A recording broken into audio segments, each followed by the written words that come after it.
can I get 1,000,000 subscribers? There's gotta be a way. What am I doing wrong?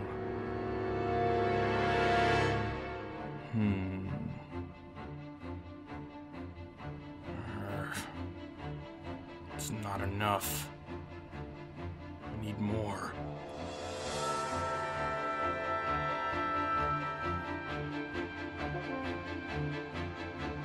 That's it. I've got it.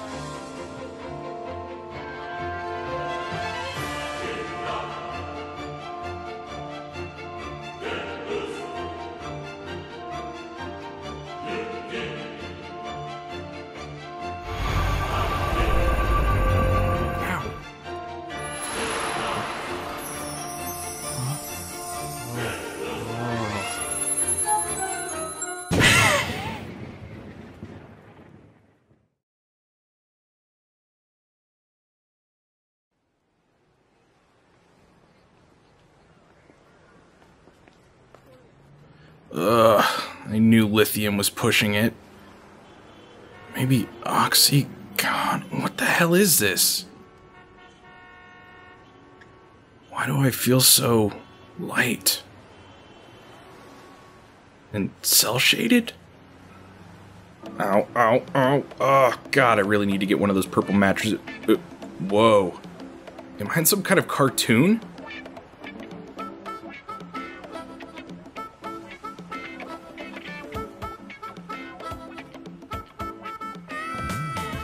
I'm not hallucinating, right? This cartoony city? How the hell did I get here? Funky apartments? Wait a minute, that's JorGoGo's place. I'm in his world? So he sent me here, huh? This dude's got some explaining to do.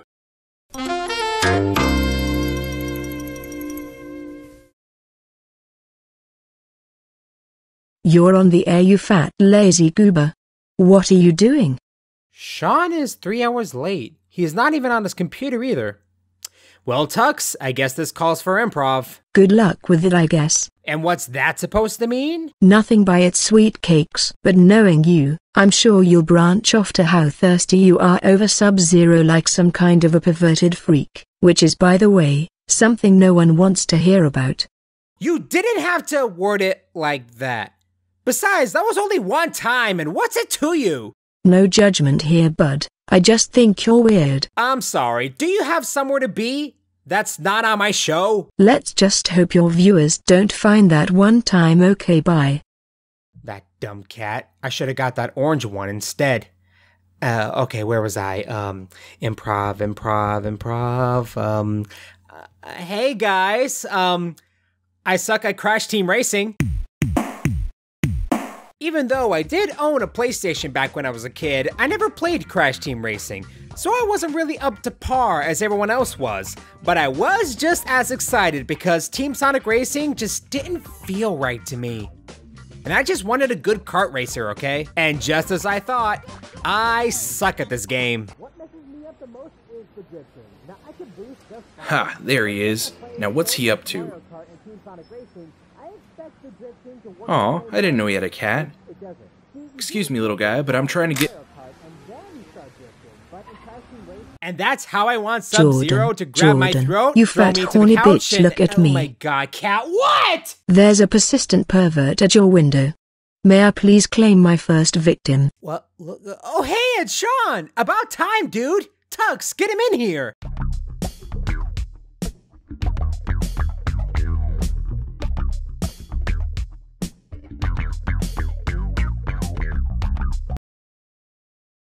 Why? Why did you rig the spell, dude? I was so close. I'm sorry, I had to get you here somehow. You are 3 hours late after all. Besides, it was supposed to call you through the computer. I didn't know it was gonna send you here. Wait a minute. What was this spell that was so important? It was gonna grant me 1,000,000 subscribers if done right. Now that I know the issue, I can try again once I get back home. Hold up. Wait, our collab is today, isn't it? Oh, 1 million subs. Interesting. You were gonna hit the big time without me. Weren't you? Don't hurt me. I swear it's not like that. Ah, relax. I'm just pulling a leg. Eh? Just consider yourself lucky that I'm a coward. Anyway, if you help me out today, I'll send you back to your world. I'll even help you out with that spell. I guess I don't really have a choice, do I? Alright, hell yeah, let's do it. We're still recording, you idiots. The audience wants gaming chatter. Oh, right. Well, Sean, what game do you want to talk about today? Ah, you've heard of Blinx the Time Sweeper, right? Oh yeah, I know Blinx, one of Xbox's many failed mascots. Yeah, the one that was so close to becoming the face of Xbox. Alright, looks like our collab is back in action. Here's our game take on Blinx the Time Sweeper. Let's get funky, y'all.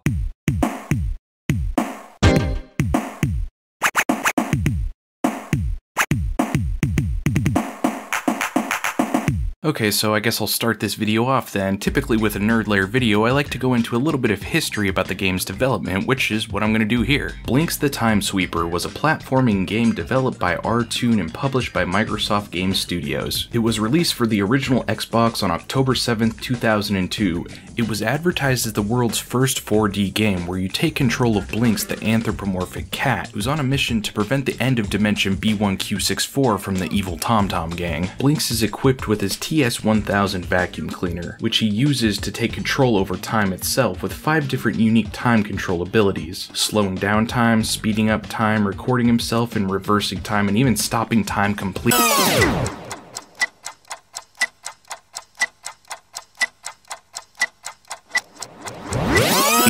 Ugh, that is such a weird feeling. I told you to stop doing that, dude. What? It's fitting. We are talking about Blinx here. Anyway, the game's director is named Neto Oshima, and his inspiration for Blinx came from the fairy tale character Puss in Boots. But the funny thing was, when Oshima first drew Blinx, he was actually purple, not orange. Blinx has a very interesting history. He was actually supposed to be the mascot for the original Xbox system, just like Sonic is for Sega, Mario is for Nintendo, etc. Microsoft Game Studios' first choice was actually Master Chief, but everyone decided that the character was a little bit too violent to represent this new console coming out, so they decided to go with a more family-friendly character, which was Blinx. But unfortunately, due to the game's unpopularity, it never achieved the suggested goal, and Master Chief ended up being the unofficial mascot for Xbox. And for a while, Blinx was actually proposed to be the mascot for the Xbox console in Japan, which I find very interesting. The only thing that was really praised about this game was the graphics. Everyone said that the controls were a bit too difficult, and getting through the levels gave you a sense of relief more so than satisfaction. By 2003, the game had sold over 156,000 copies and actually reached platinum hit status as a family-friendly game for all ages. And there was actually a Blinx 2, Master of Time and Space, a sequel to the first game, which was released on the Xbox in 2004. And finally, in 2014, Microsoft Game Studio actually dropped the trademark for Blinx, so we'll probably never get a Blinx game ever again, which might be for the best. I don't really know. I'll let you guys decide. Okay, what do you think, Jor? Was that good enough? Can I go have a smoke break now? You guys do have cigarettes in this world, right? Right?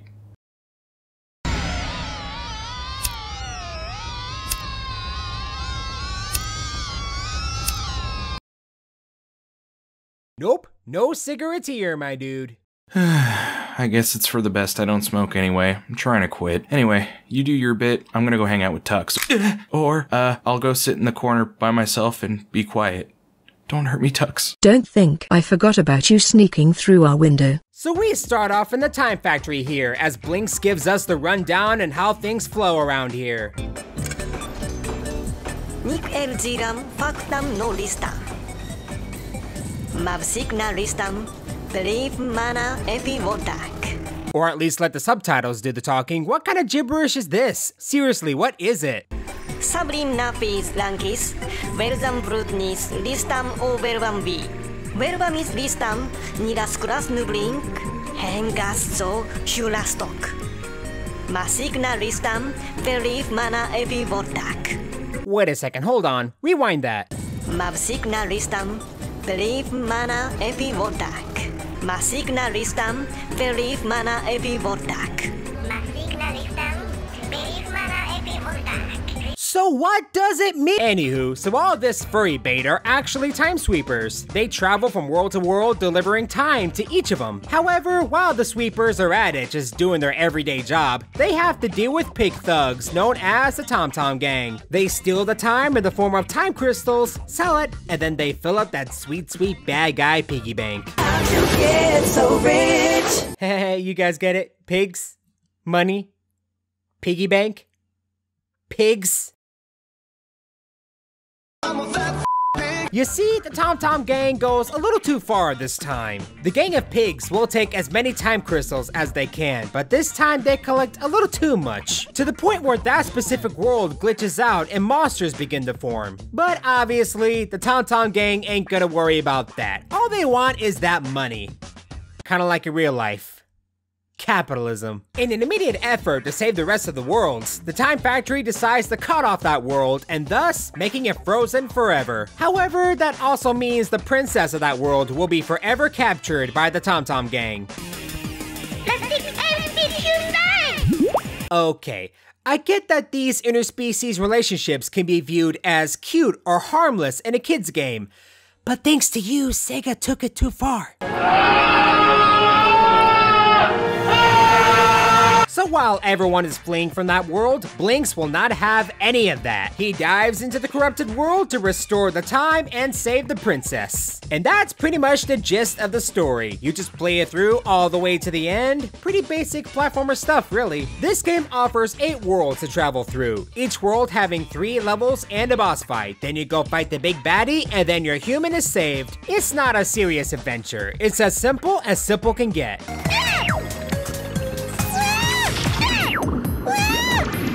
Okay, I'm convinced that you're letting yourself get captured. I mean, you did show us that you can kick butt.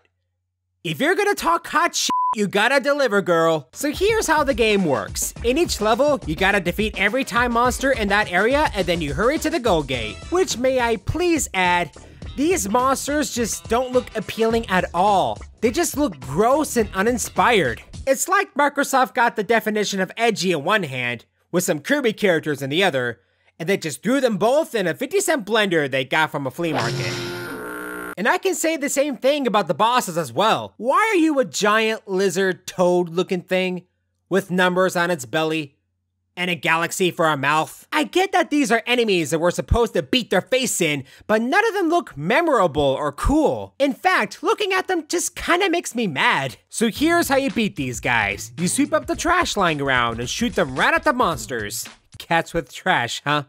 Sounds like someone else I know. Ain't that right, buddy old chum pal? Piss off, you scrotum licker. Sounds like a pretty simple task. A 3D platformer going from point A to B while defeating enemies. So, what separates this game from everyone else? This is a huge attempt on making an Xbox mascot, so they gotta dish out something chewy and juicy, something unique. A reason to play this game unlike the others. Another word being, a gimmick. So what Blinx packs in this game is the power of 4D, that being the element of time. Time control, something we hardly seen before. I mean, quite literally, it says so right in the game case. The first ever 4D game? Well, don't know what it is, but I want it! But to basically sum it up, this game offers the abilities of a regular TV clicker. Yes, I call it clicker, shut up. Pause is pretty self-explanatory. It halts enemies, projectiles, and environmental hazards, and you can use pause to defeat enemies easier or to cross certain segments in a level. Rewind reverses the actions of the enemies and the environment, mostly handy for puzzles. Fast forward speeds up everything, including yourself, but you do have a barrier around you in case if you get smacked and it won't count as a KO. A second chance, if you will. And it's also a very handy way to run through the stage a lot faster, but again, please be careful with this. Record allows you to record yourself for a certain time, then rewinds you back to when you started and creates a copy of yourself doing what you just did. And then there's slow, which slows down the environment and the monsters. Very handy if you want to just get behind them and just give them a good bop. How you'll be getting these time powers is by the time crystals lying around. around, and you can find these crystals by defeating enemies as well. And right down here in the screen shows you your time crystal combo. In a combo, you have to at least get 3 of the same crystal out of 4 to gain a time power. But if you get all 4 the same, then you get 2 of the same power. The blue moons being the respective color here being pause, orange triangles being fast forward, green diamonds being record, etc. And what you also want to keep an eye on are these retry crystals here, these red hearts. See, when you get hit by an enemy, you die. But when that happens, the game rewinds you to a certain spot to where you can try again. However, it does cost you one of these, called a retry. And how you'll be getting these retries is the same way you get time powers. Either you get 3 in a combo for 1 retry, or 4 in total for 2 retries. If you get at least 3 different crystals in a combo, you'll mess it up and you suck. Real talk though, like I swear, the radius to grab these things are way too wide. I may not be physically thick, but you're making me mentally sick! Now granted, just like how you can sweep up trash, you can also sweep up time crystals. But here's the thing, I'm used to 3D platformers, I'm not that smart. I go and grab stuff like a big dumb idiot. I want to touch it. The game does offer a little tutorial in the form of a text box here when you get a power for the first time. There are numerous ways to utilize the time powers, but in all honesty, I'm gonna be real with you. You'll be mostly using these to get behind an enemy or solving puzzles. Which brings me to talk about this game, possessing the power of the 4th dimension, having a lot of potential. I mean, it is there, but it doesn't require you to get smart until the last world. Like for example, right here in the intro, you see this? Unless you saw this intro, you wouldn't think about stopping the projectile from killing you right away. Here's another example, but it's also a hot tip. Sure, pause is like the time power to rely on, but record, not only is it very OP, it's your best friend and you need it and it'll help you sleep at night. For one, you're invincible while recording, so you can just go on and wail on these guys until time runs out. But when you rewind back to where you started, not only do you get your ammo back, but you can just sit back and watch the chaos you've caused unfold. But when the recording's done, that's when you should jump in and finish what you started. But other than that, bridge collapsing? Rewind. Big boss hard to get around? Pause or slow. I just wish this system was more thought through, or at least more rewards for us using our big thinks. Which is why I love Breath of the Wild so much. Now, I'm not saying that this game isn't thought through or rewarding, because there is some rewards in this game, in the form of these little guys known as cat medals. Now, either these are really tricky to find, or they're just right there for some reason. But to find most of them, you do need to use your time powers wisely, and they can be used to unlock whatever these are. But not only do you need certain time powers, but you also need certain sweepers to sweep up sand, water, or fire. Where do you get the sweepers, you may ask? Well, you little goobers, let's jump to our next subject, the shop. Run by this cat cutie who makes me feel bad for not buying anything. Each world does have a shop, and each one has a set of sweepers you can buy. These sweepers have special unique abilities like sweeping up sand, fire, and water, and they're pretty effective against certain monsters. But there's also plain stronger sweepers that'll sweep up heavier trash. But to me, personally, I just got the most powerful one and I just stuck with it because all these sweepers are just so dang expensive. It is the strongest sweeper that'll sweep up these 16-ton bags, which most if not all of the cat medals are gonna be behind, so I'll just stick with this, thank you. But not only that, but the sweepers you do wanna buy that you already had, too bad, you'll have to buy them again. I'm going to address this the culprit! Yeah, like, thank God I knew about this ahead of time, but still, why do I have to re-buy the sweepers? Yep, they're stupid expensive, and getting gold can be a huge grind with a capital 18+ hours. Now you get gold by just gold lying around in the level, or you can turn in trash from your sweeper in exchange for gold, but that's pretty much it. But in the rare occasion that you do have gold to spare, there's also clothes you can buy. Now these don't change your stats or anything like that, you just look cool. I mean, I got this green snowboarding one. I feel cute today. But once you do find a shop in the world, the biggest priority you need to buy are these retry and time holders. They expand the amount of retries and time powers you can hold by 1, and each world has one of each. And these are the more reasonably priced stuff. You hear that, cat lady? Have you heard of sales? Try your best to grab these as soon as you see them. Don't do what I did and ignore them. And there's also this expanded vacuum pack you'll find in the Temple of Lost Time. It's a one-time purchase and it expands how much trash you can hold in your vacuum. So instead of 5, you can now hold 10. Very handy for defeating more enemies and turning trash into cash. Hey, that rhymed. Now, with all the time powers and enemies concerned, you could beat each stage around 4 to 7 minutes in, and you could breeze through most of the game if you really want to. Wait a second, I take that back. You have to. Each stage and boss has a 10-minute time limit, similar to Sonic the Hedgehog, which in a game like this, can get very annoying. I want to explore some levels and get some cat medals and gold, but I can't do that. In some levels, I have to book it to just barely make it to the goal gate. Not only that, because some levels feel like a complete drag. You really start to notice it here in the Forgotten City. Times Square, Deja Vu Canals, Hourglass Caves. Oh, we're just gonna have a dandy old time, aren't we? That's until places like Forgotten City, Mines of a Precious Moment, and Forge of Hours come in, and I just wanna launch into the freaking moon.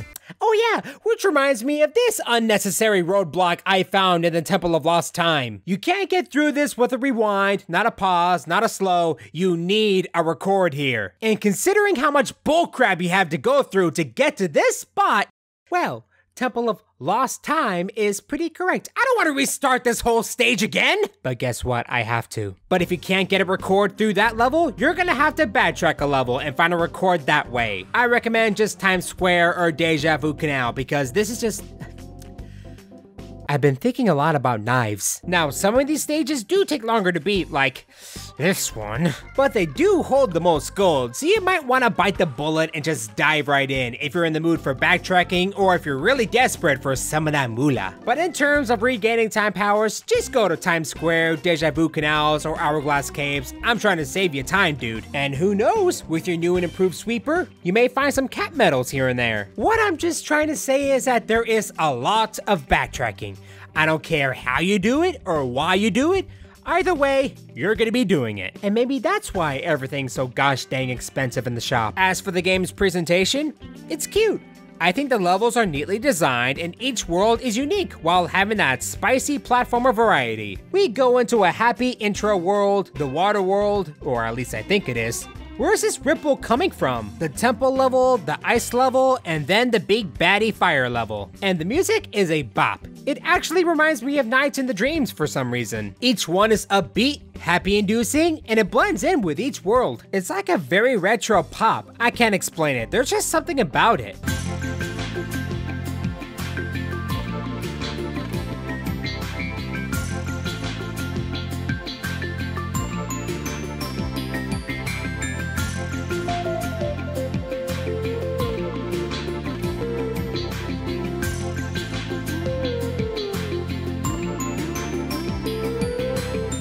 All of a sudden, I just feel all warm and gushy inside. Where's Tux?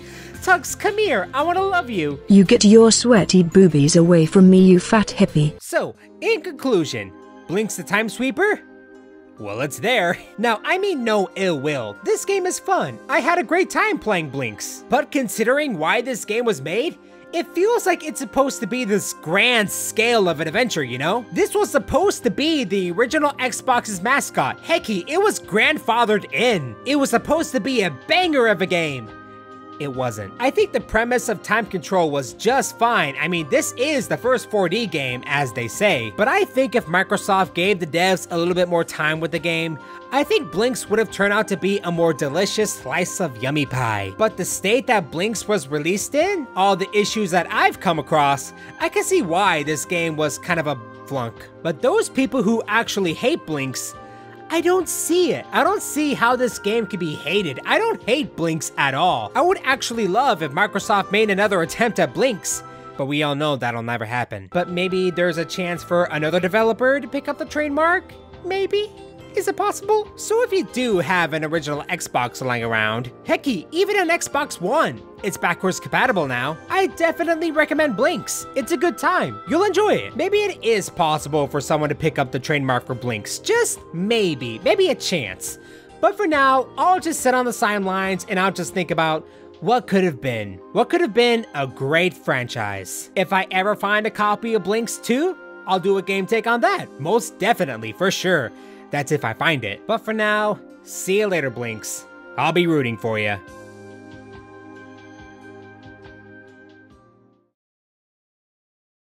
And cut. Episode donezo. You did good, Sean. I'm proud of you. Yay, woo, great collab, great video. Alright, now how do I get home, dude? So anxious to leave? I don't blame you, dude. Oh, hush, you butt licker. And as for you getting back to your world is actually pretty simple. Now what I'm gonna try to do is I'm gonna try to counter the spell you tried to do. I think it's the one with the transfer. What? I can't understand you. Maybe because I'm dumb. and maybe that's why my Hey, I don't blame him one bit. circle with cute little kids. Candles I got from Bath and Body. Body. By the way, did you know that Bath and Body is just Oh, what's going on? Did you slip acid Into my drink. Ugh.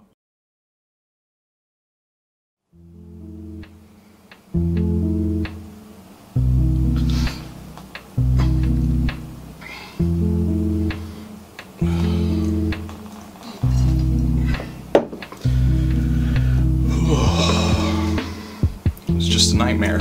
Thank God.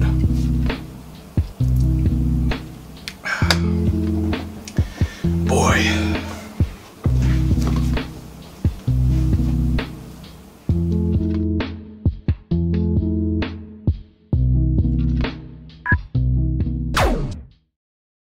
So that was our good old-fashioned hot take. Our game take. What did you guys think of this video? Hecky, what do you think of Blinx the Time Sweeper? Be sure to let us know what your thoughts are in the comments below, and be sure to like, and most importantly, subscribe, because guys, I'm not going anywhere. You'll be seeing me again, and I only get funkier every time. Be sure to check out my Twitter at JorGoGo Art for any more updates on what's going on, and check out my Patreon if you like what you're watching, and if you want to support the channel, and be sure to check out my TeePublic store if you want to buy some funky fresh merch. Links below. And let's give a special thanks to TheNerdLair. Thank you, Sean, for joining me here on an episode of Game Take. He covers mostly retro gaming similar to me, and he's very knowledgeable about that. Seriously, go check him out. He knows his stuff. Thank you, Sean, for being here. Thank you for being awesome and funky. And y'all be sure to check out TheNerdLair. Go subscribe to the dude. So, until we meet again, guys, be cool, be wild, and be groovy. And remember to eat more vegetables, stay active, and at least learn to make spaghetti. It's the easiest stuff in the world.